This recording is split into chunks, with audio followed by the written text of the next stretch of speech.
सेतु बंधन। वानर सेना के समक्ष विशाल समुद्र लहरें मार रहा था और उसे पार करना एक बहुत बड़ी समस्या थी।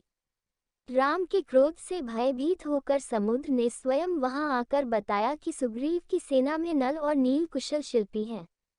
उनके नेतृत्व में समुद्र पर सेतु बांधना संभव हो सकेगा। इतना बताकर समुद्र वापस चले गए। समुद्र की बात सुनकर वानर नल ने श्री राम से कहा, प्रभु, मैं विश्वकर्मा का औरस पुत्र हूँ और गुण में उन्हीं के समान हूँ।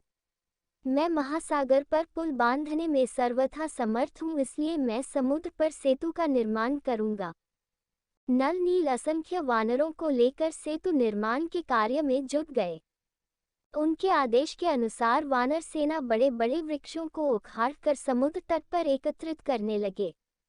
देखते देखते वहां साल, अश्वकर्ण, धब, बांस, कुत्स, अर्जुन, कर्णिकार, जामुन, अशोक आदि वृक्षों का एक विशाल गगनचुंबी ढेर लग गया। इस प्रकार सागर के किनारे वृक्षों तथा शिलाओं के दो विशाल पर्वत बन गए। इसके पश्चात उन्होंने बड़े बड़े शिलाखंडों को समुद्र में नल नील के निर्देशानुसार डालना आरंभ किया। उन शिलाखंडों एवं वृक्षों को शिल्पकला में चतुर नल नील सेतु का रूप देते जा रहे थे।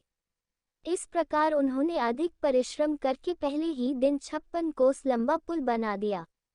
दूसरे दिन उन्होंने और भी अधिक फुर्ती दिखाए और 84 कोस लंबा पुल बनाया। फिर अतुल परिश्रम से तीसरे दिन 92 कोस लंबा सेतु बनाया। इस प्रकार निरंतर परिश्रम करके उन्होंने 400 कोस लंबा पुल बना डाला।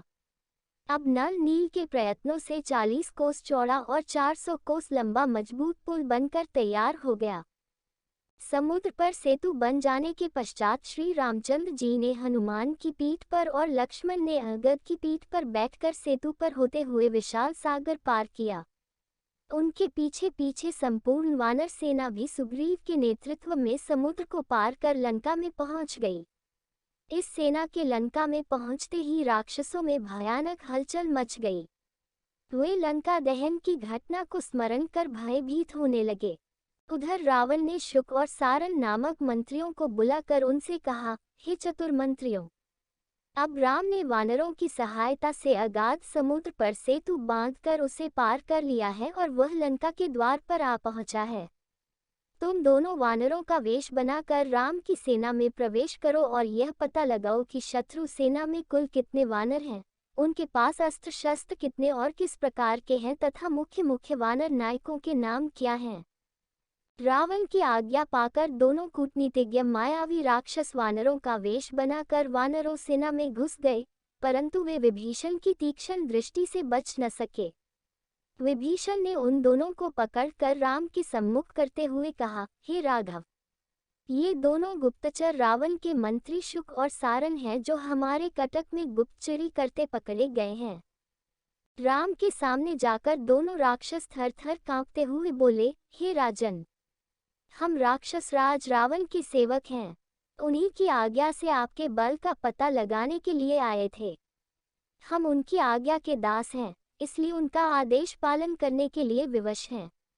राजभक्ति के कारण हमें ऐसा करना पड़ा है, इसमें हमारा कोई दोष नहीं है। उनके ये निश्चल वचन सुनकर रामचंद्र बोले, हे मंत्रियों, हम तुम्हारे सत्य भाषण से बहुत प्रसन्न हैं। तुमने यदि हमारी शक्ति देख ली है तो जाओ, यदि अभी कुछ और देखना शेष हो तो भली भांति देख लो। हम तुम्हें कोई दंड नहीं देंगे। आर्य लोग शस्त्रहीन व्यक्ति पर वार नहीं करते, अतः तुम अपना कार्य पूरा करके निर्भय हो लंका को लौट जाओ। तुम साधारण गुप्तचर नहीं, रावण के मंत्री हो, इसलिए उससे कहना, जिस बल के भरोसे पर तुमने मेरी सीता का हरण किया है, उस बल का परिचय अपने भाइयों, पुत्रों तथा सेना के साथ हमें रणभूमि में देना। कल सूर्योदय होते ही अंधकार की भांति तुम्हारी सेना का विनाश भी आरंभ हो जाएगा। श्री रामचंद्र जी के वचनों से भयरहित हो उनका जय जयकार करते हुए शुक तथा सारन लंका में पहुंचे और रावण के सम्मुख उपस्थित होकर बोले, हे स्वामिन, हमारे वानर सेना में प्रवेश करते ही विभीषण ने हमें पहचान कर राम के सम्मुख उपस्थित कर दिया, परंतु राम ने हमें निःशस्त्र दूत समझकर छोड़ दिया।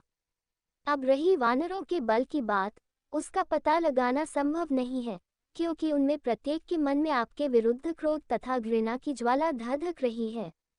उनसे बात करना ही संभव नहीं है, किसी बात का पता लगाना तो बहुत कठिन है। राम ने कहलवाया है कि सूर्योदय होते ही वह राक्षस सेना का विनाश आरंभ कर देगा। अब आप जैसा उचित समझे वैसा करें। दोनों मंत्रियों के ये वचन सुनकर रावण क्रोध से उबलते हुए बोला, चाहे कुछ भी हो जाए, मैं किसी भी दशा में सीता को वापस नहीं करूंगा। मुझे विश्वास है, राम अपनी सेना सहित युद्ध भूमि में मेरे हाथों से अवश्य मारा जाएगा। मंत्रियों के उत्तर से संतुष्ट न होकर रावण ने कुछ अन्य गुप्तचरों को छद्मवेश में वानर सेना में भेजा। उन्होंने बड़ी चतुराई से संपूर्ण जानकारी प्राप्त करके रावण को बतलाया कि राम ने अपना सैनिक शिविर सुवेल पर्वत पर लगाया है। उनमें जाम्बवंत नामक वृक्ष सबसे दुर्धर्ष एवं तेजस्वी है। उसके अतिरिक्त 3 वानर सबसे अधिक बलवान और पराक्रमी हैं। उनके नाम सुमुख, दुर्मुख तथा वेगदर्शी हैं। नल नील उस सैनिक टुकड़ी के अध्यक्ष हैं जिसने समुद्र पर सेतु बांधा है।